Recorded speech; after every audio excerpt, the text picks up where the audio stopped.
Tapos na yung explain. Kwento na yung negosyo. Sino na yung ready magbayad? Ayun. May nagtaas ng kamay. Ha? Sino yung willing nang umuwi? Di ba? Kasi, tangin na, last year, mahirap naman kayo eh. Anong pinagbago? Nai-rouse nyo naman na yung, yung New Year's resolution.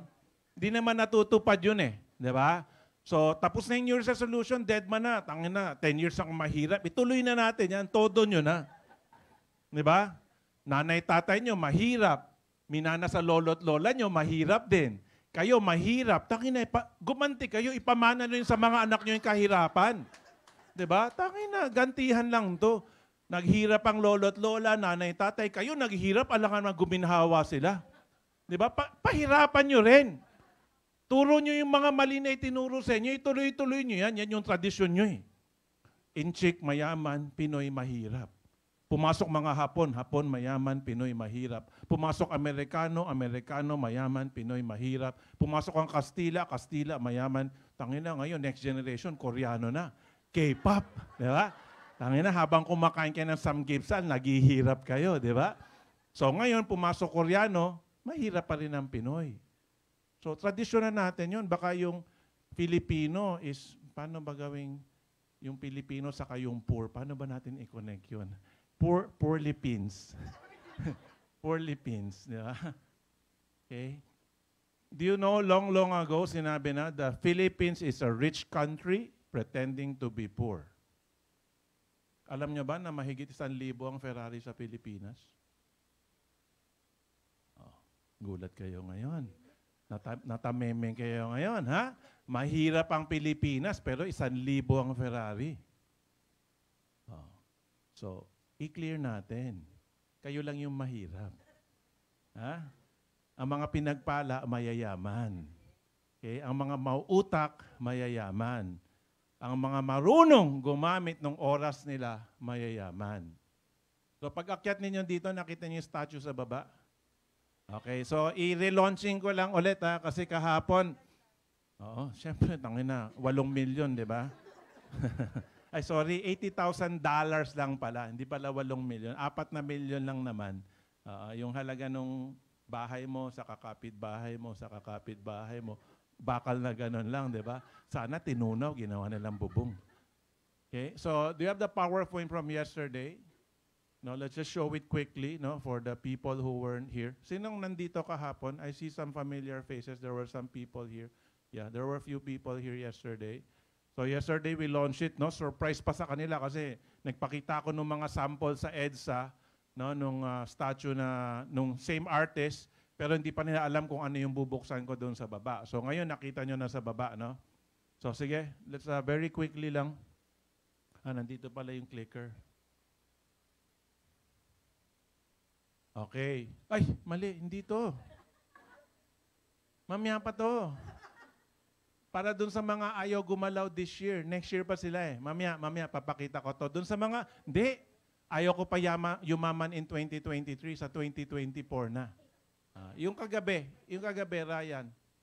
Yan.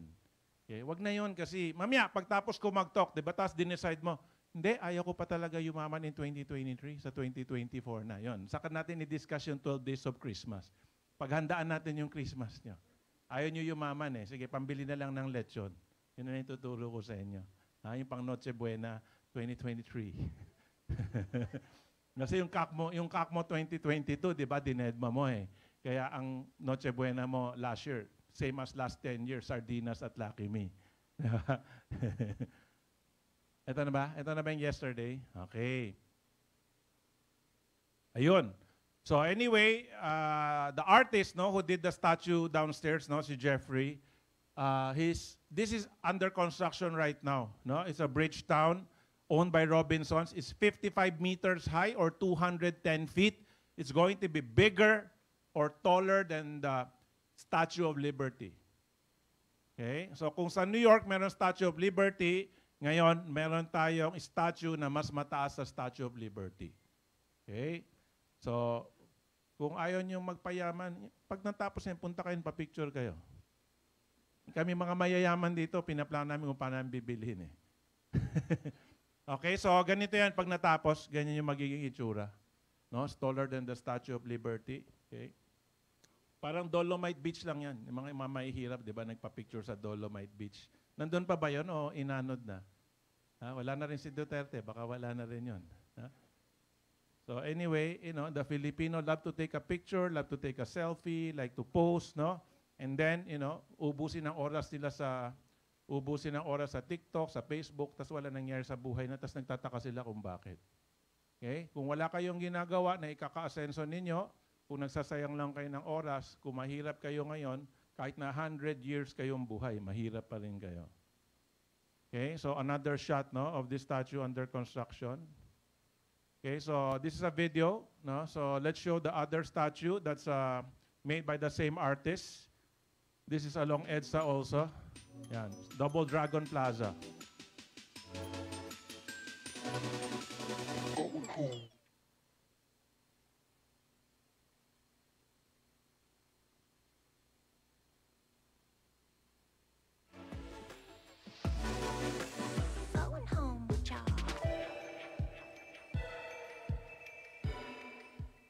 Okay, so Double Dragon Corporation is a publicly listed company. It's owned by two very rich Filipinos, owned by Tony Tan Caktiong of Jollibee and Injap Sia, who used to own Mang Inasal, but he sold 75% to Jollibee. He now owns 25%. Okay, so nagsosyo sila to put up Double Dragon. No, Double Dragon is gumagawa sila ng maliliit na mall, no, maliliit na mall. Okay, so video rin to, no? Okay. So this is the full-size statue, no, on Mega Mall. Okay, sa SM Mega Mall. Yan yung kapareho ng statue natin sa baba, no?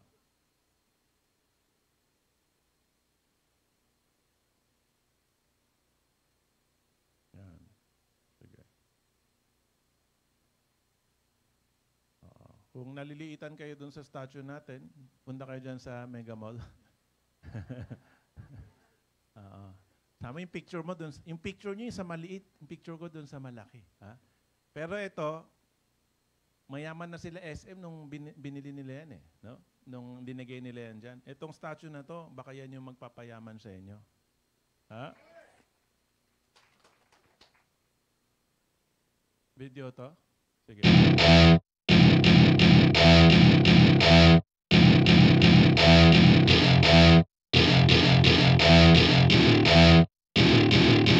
To my party, we're just getting started. A life is a dream or a nightmare scarring. Hand me a drink cause I think I'm going all in. Get me a shrink who can catch me when I'm falling. Cover up my scars, flip the handlebars. Crashing in my car, wake up in a bar. I'll be a superstar, just on my avatar. This world is so bizarre, empty out the reservoir.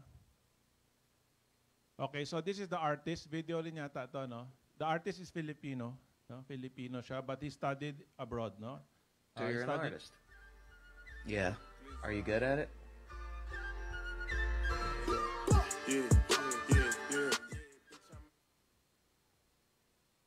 Okay. Next. Video pa ba? Or image na? Okay, yan, no? Si Jeffrey. Filipino-American artist, no? Recognized worldwide, no? For his big statues, no? He's known for the big statues. Tapos, time man, no? Or time sculpture, yung tawag dun sa yung nandun sa 12 meter tall, no? Times 3. So that means that statue is 36 feet. Okay, 36 feet. Yung nandito sa atin, 6 feet lang, no? Mas mataas yung syempre, mas mayaman naman ng dihamak si SM sa iFern. Maliit lang si iFern compared kay SM. Pero yung SM pinapayaman, the SM or the C family. Dito sa iFern, yung mga gusto magtrabaho sa iFern, yun yung pinapayaman. Okay?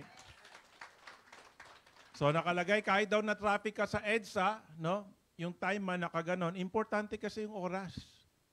Okay? Kung ikaw, empleyado ka, nagko-commute ka, no? Nakasakay ka sa jeep, MRT, bus, kung ano man yung nasasakyan sa EDSA, tapos na-stuck ka sa traffic, di ba? Ilan oras yung nasayang sa'yo, walang nangyayari sa'yo. Kahit na negosyante ka.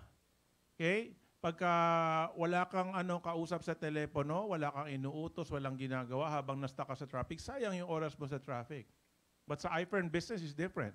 Habang nakastuck ka sa traffic, pwede ka mag-post sa TikTok, pwede ka mag-post sa FB, pwede ka mag-reply sa mga messages, sa mga inquiry, dun sa mga order, pwede mo nang replyan yung mga order, pwede na silang magpadala ng bayad sa'yo, no? Pwede mo nang iutos yung pag-pick up ng mga produkto sa bahay mo.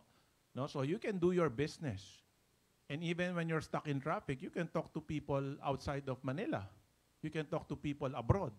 Tama? International yung business mo sa iFern at online siya. Walang nasasayang na oras, no, sa iFern. Kahit na nasa ibang bansa ako, which recently, mas mahaba yung oras ko sa ibang bansa kaysa sa Pilipinas. No? We left, if I'm not mistaken, December 28, kasi yung 27, nag-sizzle pa ako. No? I did the closing talk and the awarding sa sizzle. Tapos 28, nag-Hong Kong na kami. 28, 29, 30, 31, 1, 2, 3. No? January 3 ako bumalik. Tapos January 3 kami bumalik. Then January 4 I was here, no? Yung first RBA ko for the year, January 4. Tapos yung 5, 6, 7, 8, no? Nasa Siargao kami. Kasi si Chichi, no, our daughter, is going back to the US. So sinasagad namin yung bakasyon niya. Tapos nag-birthday si Madam, no? So January 13, 14, 15, nasa abroad na naman kami. Umuwi kami ng 16. No? So mas mahaba yung oras ko ngayon sa ibang bansa. Pero tuloy-tuloy pa rin yung pagnenegosyo. Etong statue na negotiate ko, napa-set up ko, napa-display ko, pinagawan ko ng marble na base habang nasa abroad ako. Para pag uwi ko, ilo-launching ko siya. Okay? So maraming nangyayari kahit na nasa ibang bansa ako. Okay? So he's an award-winning public artist based in Chicago. No? He studied at the Art Institute of Chicago, Ohio State University, Architectural Association in London. No? And in 2012, he was named Emerging Artist, no, of the Year. No? Parang nung nabasa ko, ay sabi ko, shit, pareho kami. Kasi in 2012, I won Emerging Entrepreneur of the Year, yung Ernst & Young. Okay?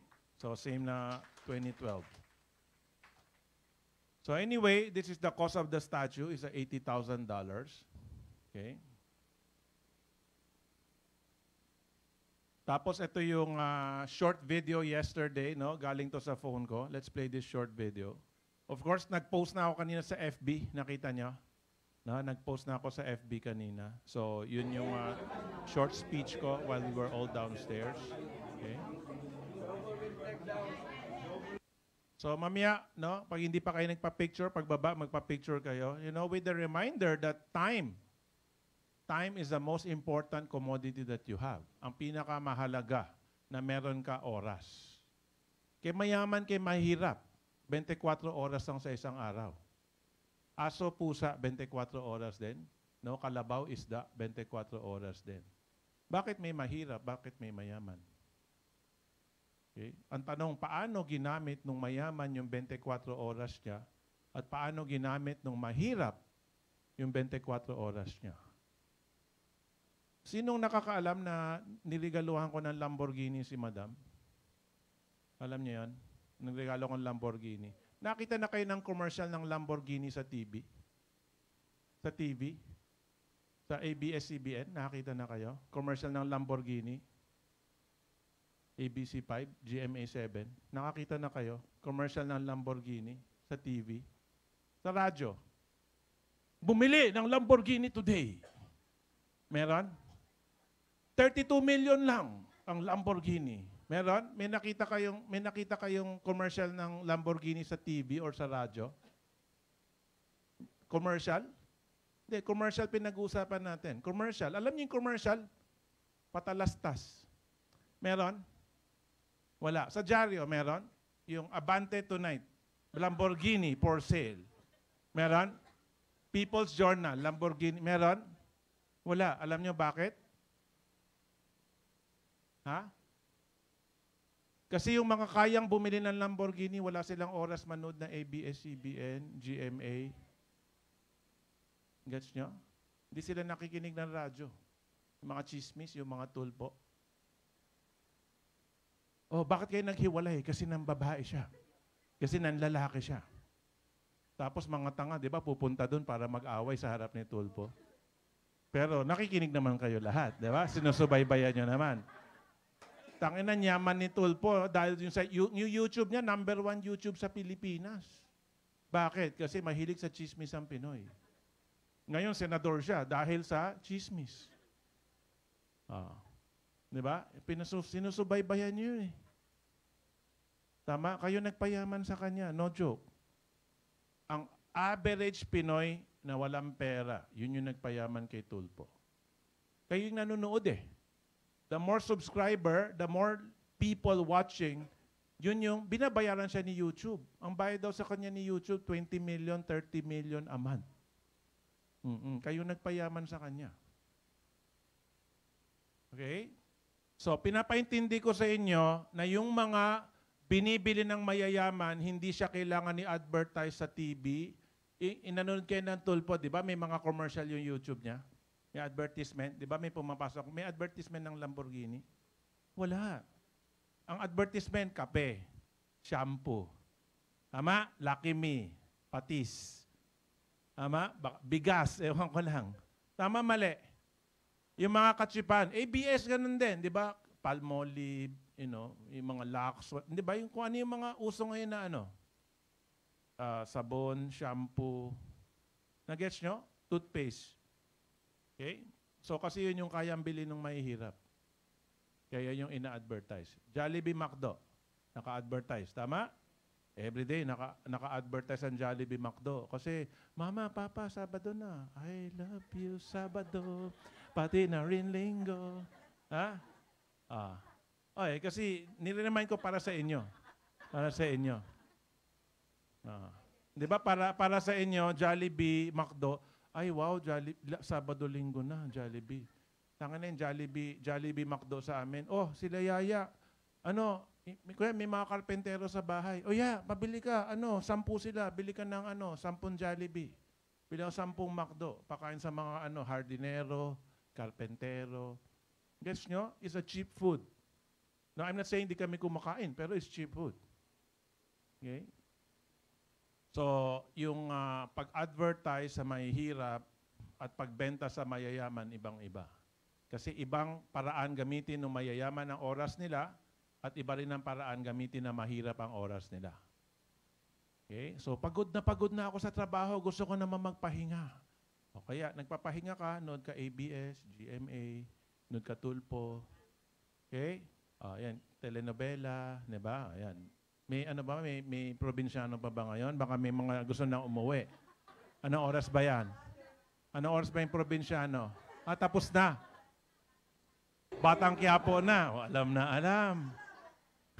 So ngayon, nandito ka, utang na loob ng mga upline mo na pumunta ka dito ngayon. Ha? Pinagbigyan mo lang sila. Ha? Tangina mo, upline ha? Pinagbigyan lang kita ngayon para hindi ka mapahiya. Nag-uniforme pa ako para sa'yo. Kaya ngayon, para dun sa mga masasamang loob, okay lang, umalis na kayo. Kasi pinag-usapan dito pagyaman. Nabubuhay naman na kayo, wala pang iPern eh. Di ba? Kaya nga hanap buhay yung tawag sa ginagawa nyo. Okay? Tuloy nyo lang yan. Kasi nakakita naman kayo ng paraan para paano mabuhay. Kung ang edad nyo 30, 40, 50, okay naman, nabuhay naman kayo eh. Dito pinag-usapan, hindi po buhay. Pagyaman po. Hanap yaman po dito. Kaya gusto nyo yumaman, gagamitin nyo yung oras nyo katulad ng paggamit ng mga mayayaman. Hindi kami nagsasayang ng oras. Bawat galaw namin may halaga. Kahit na nag-enjoy kami, nakakapag-negosyo ako. Okay? So, you want to use your time like a mahirap, continue. You want to be rich like us, you need to change. Okay? Yung pagpunta nyo dito, tangina, hindi utang na loob ng upline sa inyo yan. Tangina, magpasalamat kayo, buti kinukulit kayo. Kasi yung mga upline sa ibang kumpanya, wala silang pake kung dumating ka o hindi. Kasi nung nag-member ka, pinagkakitaan ka na, tapos ka na sa kanila. Wala na silang pake sa'yo. Dito kung kinukulit ka, magpasalamat ka. Kasi yun yung kultura ni iFern. Tulungan, yumaman, ang downline. Kung feeling mo, sila pang may utang na loob sa'yo, akin na yung mga account nyo, bilhin ko ngayon. No joke. Halika, pakuha yung checkbook ko. Lahat ng gusto magbenta ng account, pila po kayo rito. Kasi maraming gustong bumili ng account ninyo. Nasa taas na eh, may downline na eh. Pero hindi nyo nakikita yung halaga. Patay na yung mga downline ko. Hindi na gumagalaw. Mga pasaway. Ba't siya naging pasaway? Kasi kinopya ka niya. Copy upline kasi siya. Kung pasaway ka, pasaway din sila. Kung hindi ka sumusunod, hindi rin sila susunod. Kung inimbitahan ka, hindi ka sumipot. Pag inimbitahan mo, hindi rin sila sisipot. Kung sinzone ka, sinzone din sila. Tangin ng mga downline ko, walang kwenta. Message ako ng message sa chat group. Di man lang sumagot.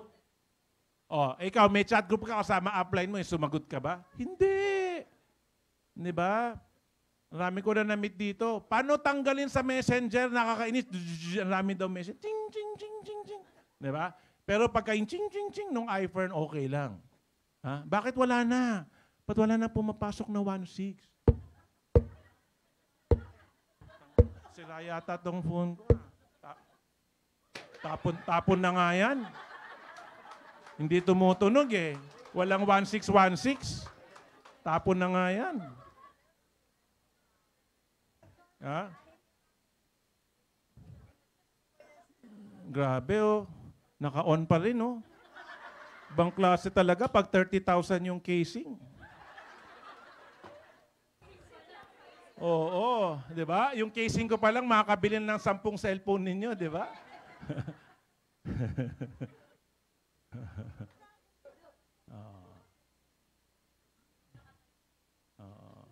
Kahit na nasa mo, hindi ko rin mabibigay sa'yo. Pero pag kayong tatalon dito sa balcony, sige. Sinong gusto tumalon sa balcony? Babato ko, sumabay ka. Pag nasa mo, iyon na. Okay? So you want to be rich, you use your time wisely. You use your time the iPhone way. The iPhone way. Kakainis naman yung Zoom meeting na yan, ang haba. Di ba? Di bale, papatayin ko yung camera. Kunyari, nakikinig ako. Di ba? Naka-on naman ako, pero naglalaba, nanonood na ABS-CBN. Ha? Tapos na nga yung Zoom meeting, ikaw na lang naka-login eh. Kasi hindi pa tapos yung pinapanood mo eh. Di ba? Tangin na, nag-exit na lahat, nandun pa rin siya. Di ba?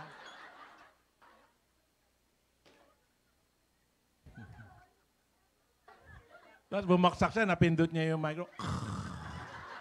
Tulog na pala siya. Okay? Sino yung hindi pa member dito? Hindi pa member? Okay. Okay, first thing I need to tell you members, I don't need your money. Hindi ko kailangan yung pera nyo. Okay, marami na kaming napayaman dito, marami na naging milyonaryo. Yesterday, nag-shooting po ng iPhone Mini Ladies. Yung pinakamura na sasakyan, 3.3 million. Yung pinakamahal, 4.8 million. 39 po yung kasama sa shooting kahapon, iPhone Mini Ladies Club. Tapos today po, Mercedes-Benz Boys Club. No? Ilan kayo kanina? 40? Ilan kayo kanina? Ha? 45. Ha? 45 yung Mercedes-Benz Boys Club. Ang pinakamura na tiyadeng, 3 million. Ang pinakamahal na kasama dun sa shooting kanina, 25 million. Okay? So first thing I need to tell you, kung hindi pa kayo membro, hindi namin kailangan yung pera nyo. Okay? Nag-attend kayo dito, may entrance fee ba? Siningil ba kayong entrance fee? Tangina, swerte nyo. Walang entrance fee. Ha? So walang entrance fee, nandito kayo, may aircon, may ilaw. Okay? Nagsasalita yung mga speakers na may resulta. No? Yung mga nagsasalita dito sa harap, puro mga miyembro na may resulta. Wala po kaming bayaran na speaker. I don't believe in paid speakers. I don't believe also in paid networkers. Kung networker ka galing sa ibang kumpanya, gusto mo pagpasok mo dito, libre account mo, may allowance ka, may pakotse, hindi ako naniniwala dyan. Okay? 95% of all iPhone members are first-timers. Okay? And 2022 po, no? 2022 yung taon na pinakamaraming professional at business owners na pumasok. Si iPhone ngayon naging sandigan ng mga negosyante na malalaki na naghahanap ng ibang pagkakakitaan kasi naapektuhan sila nung pandemya. They want a pandemic-proof business, and iFern has proven that it is a pandemic-proof business. Okay? So kung hindi ka member, we don't need your money. Okay? Pero you need us kung gusto mong umasenso, gusto mong yumaman. Kasi kung 20, 30, 40 years ka ng buhay, 50 years, 60 years, tapos hindi ka umasenso, hindi ka yumaman, nagtrabaho ka ng 30, 40 years, wala ka naman napundar, no? Or nakuha mo yung separation pay mo, retirement pay mo, tapos nagkamali ka ng pinagpasukan na investment or negosyo, tapos yung pinaghirapan mo ng 30 years, wala na siya ngayon, nga ka na. Dito sa iFern, hindi kailangan ng malaking puhunan. Kailangan lang, no, maliit na puhunan para makapag-umpisa. Kailangan lang magbigay ng oras para matuto at gumamit ng oras para gawin ang negosyo. If you do not use your time to change your life, okay, by doing something different, kailangan merong bago para may pagbabago. Kung 10 years ka ng empleyado, minimum wage ka pa rin, no, in the next 20 years, wala pong magbabago. Gets nyo? We just came back from Hong Kong and Bangkok. No, and in Hong Kong, meron po silang batas. Kailangan pagtrabahuhin yung mga senior citizen. So pagka pumunta po kayo ng McDo, 2 klaseng empleyado makikita nyo. Bata at senior. Usually yung senior sila yung tagalinis. Parang janitor yung mga senior doon. Very rare na may makuha kang kahera na senior. No, usually sila yung nagliligpit, tagaligpit. When we were there, the kids, they love the McDonald's kasi iba yung every country iba-iba yung McDo. Iba yung panlasang Pilipino, iba yung lasang pang-incheck, iba yung lasa, we've eaten in McDonald's Egypt. Okay? Katapat mo yung pyramid, kumakain ka McDo. Okay? So, si Madam favorite niya yung chicken sa McDonald's Hong Kong. Iba yung chicken sa Pilipinas, yung Chicken Joy, iba yung timpla. Yung McDonald's sa Pilipinas, hinahabol niya yung lasa ng Chicken Joy. Yung chicken sa Hong Kong, iba. Timpla niya pang Chinese na fried chicken. Iba yung timpla. So, favorite ni Madam yun. So, pupunta kami ng basta first night namin. Kahit saan kaming mamahali na restaurant kumain, pagdating mga 1 a.m., 2 a.m., pupunta kami McDo kasi kakainin yung favorite niyang chicken. Okay? So, we will meet their senior citizen still working at 2 a.m. Tapos, ngayon, meron silang bagong batas. Yung mga special po. Mga special child sa trabaho. Yung mga teenager. Alam mo, itsura pa lang nila, alam mo, special sila. Pero nandun sila, nagliligpit.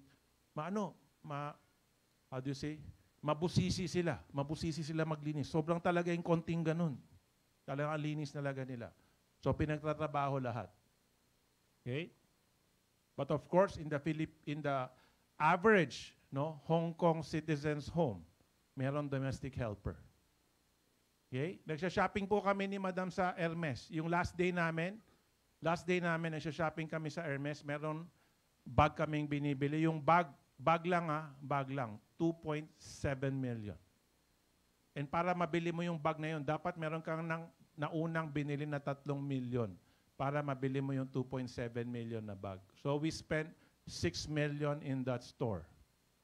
Tapos meron kami, habang hinihintay namin pinoprocess yung credit card, meron kaming nakaupo, mag-asawa, may isa silang anak. So, nakipagkwentuhan sa amin, oh, where are you from? Indonesia? Sabi niya, no, Philippines. So sabi niya, Shoti, you speak to them in Tagalog. What did the yaya tell you? Tangina. Hong Kong citizen sila, pero marunong mag-Tagalog yung bata. Kasi yaya niya Pinoy. Okay? O so, syempre, habang nakikipag-usap yan sa amin, alam ko na kahit din niya sabihin.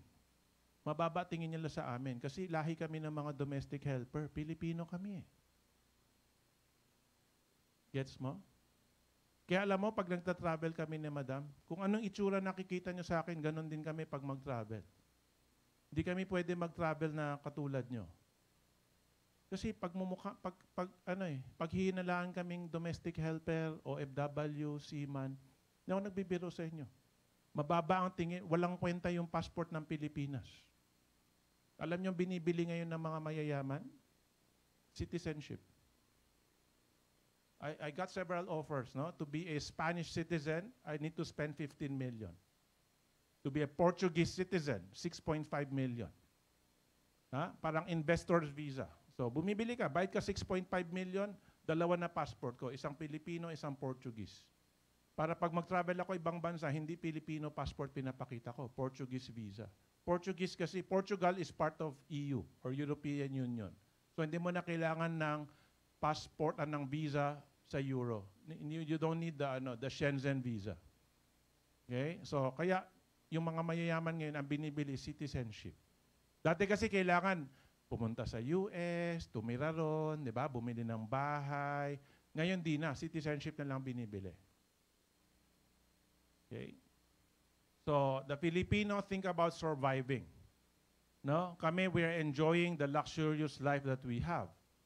And para ma-enjoy mo yung luxurious life, pera. Lahat ng galaw, pera. Di ba? Ang pang-tip namin sa Hong Kong, $100. Hong Kong, 700 pang-tip. Magbuhat ng bag namin, dalawa ang tip, $100. Pinagtawag ka ng taxi, pinagtawag ka ng yung car mo. Oh, sir, our car. Oh, wait, I'll call the car for you. Oh, tip, $50. Di ba? 350 isang tip. Pag sa US, pag nagpabale ka, may kotse kami doon. Di ba si Chichi nag-aaral doon?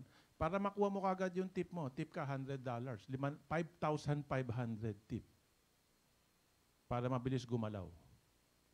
Kasi yung mga kasabay naming kotse, Lamborghini, Ferrari, kotse ni Chichi, 21 years old lang si Chichi, BMW lang yung kotse niya. So pag nakalinya yung mga kotse, katsipan yung kotse namin. Di ba? Yung BMW, katsipan. Kasi 21 years old. No? So yung kasabay mo, Lamborghini, Ferrari, Rolls-Royce. Nag-tip ka $100, inuna niya kotse mo. Di ba? Bad trip yung mga naka-Lamborghini. Di ba? Sa mo, mas bongga kotse mo, pero maraming kaming pera. Tip ng 100, inuna yung kotse. Tapos, oh, you want water? Nag-aabot pa ng tubig, tuwan-tuwa. Kasi marami naman mayaman, hindi naman lahat ng mayaman galante. Marami ng mayaman kuripot eh. Diba? And masasamang ugali dun sa mga waiter, ganyan. Diba may bagong nagte-trending ngayon, yung artista. Yung nag-blow ng cake, tapos, nakita ko kanina, pinost ni fashion police. Diba? Tangin na, basher na naman. Mababash na naman siya ng bongga, di ba? Magsosorry na naman siya. Siya ba yung sa pandemic, yung yung lalabas, yung, siya ba yun? Hindi, iba. Iba yun. Iba yun. Buti na lang hindi siya yun. Kung hindi, paulit-ulit na lang yung kaso.